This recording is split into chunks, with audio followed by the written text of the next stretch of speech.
Então, gente, essa questão ela vai falar para a gente sobre um eclipse total do Sol. A estrutura geral do eclipse solar é bom você lembrar, né? A forma como eu gravo é: o Sol esconde atrás da Lua, no caso, para um observador na Terra. Ou você pode gravar a estrutura geral como sendo Sol, Lua e Terra. Então, toda vez que eu tiver essa distribuição, Sol, Lua e Terra, a gente vai ter um tipo de eclipse que é o eclipse solar. A questão é que o eclipse total do Sol ele só acontece se o meu observador estiver dentro dessa região aqui que eu rabisquei de azul, que a gente chama de cone de sombra. E um outro problema que tem é que a Terra ela costuma variar a sua distância em relação ao Sol.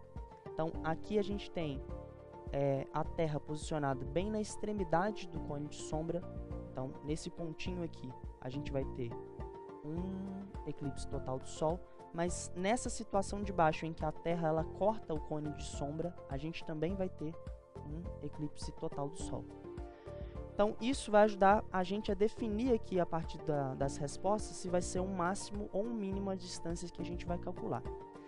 No caso, toda vez que você estiver trabalhando com óptica geométrica, é importante lembrar que os cálculos matemáticos normalmente vão dar o quê? Vão dar uma semelhança de triângulo. E essa semelhança, nesse caso, vai acontecer entre esse triângulo aqui, grande, e esse triangulinho pequeno, que eu vou fazer de vermelho aqui pra gente, que é esse triangulinho aqui. Vocês conseguem observar que a base de um dos triângulos vai ser o diâmetro do Sol, a base do outro vai ser o diâmetro da Lua, a altura do grandão representado por verde vai ser a distância do Sol até a cidade que a gente está analisando, que é Sobral, e o outro, a altura do vermelhinho, que é o menorzinho, vai ser a distância entre a Lua e a Terra. Então, com essa semelhança de triângulo aqui, a gente vai conseguir fazer os cálculos, que é o que eu vou desenhar aqui agora. Então, dos dois triângulos que se formaram ali a partir do eclipse, a gente vai ter que o primeiro triângulo ele é formado aqui com a base diâmetro do Sol, a altura, distância do Sol até a cidade de Sobral. No outro vai ter como base vai ser o diâmetro da Lua e a altura vai ser a distância da Lua até Sobral. Então, a partir desse esquema, a gente consegue fazer a seguinte semelhança de triângulo. Vai ficar diâmetro do Sol, né? A base desse aqui vai estar para a altura dele, que é a distância do Sol até Sobral, beleza? Assim como a base desse aqui, que vai ser o diâmetro da Lua, está para a distância da Lua até Sobral. Então, o que a gente vai fazer agora? Substituir aqui as informações que o exercício te dá. O exercício fala que o diâmetro do Sol ele é 400 vezes o diâmetro da Lua. A distância do Sol até Sobral, ele fala que é 151.600 quilômetros.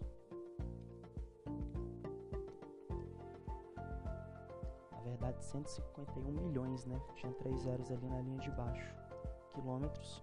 Isso tem que ser igual ao diâmetro da Lua sobre a distância que eu quero encontrar, que é a distância da Lua até Sobral. Então aqui o que vai acontecer? O diâmetro da Lua vai simplificar. Então depois que você simplificar, o que a gente vai fazer? Multiplicar aqui cruzado, vai ficar 400 vezes a distância da Lua até Sobral, que é o que eu quero. Isso está dando 151.600.000 quilômetros. Logo é só fazer essa continha, passa o 400 dividindo, a gente encontra então que a distância da Lua até Sobral, isso vai dar aproximadamente aqui 379.000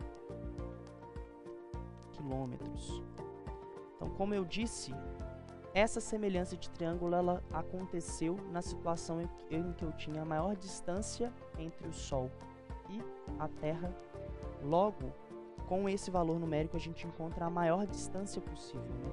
Então, o exercício te pergunta, é correto afirmar que a distância do centro da Lua até Sobral, ela vai ser 379 mil quilômetros, e esse é o valor máximo que a gente consegue, porque Passou dessa distância, a gente não vai observar um eclipse, mas distâncias menores do que essa a gente continua observando. Então aqui a gente vai ter o gabarito dando letra A.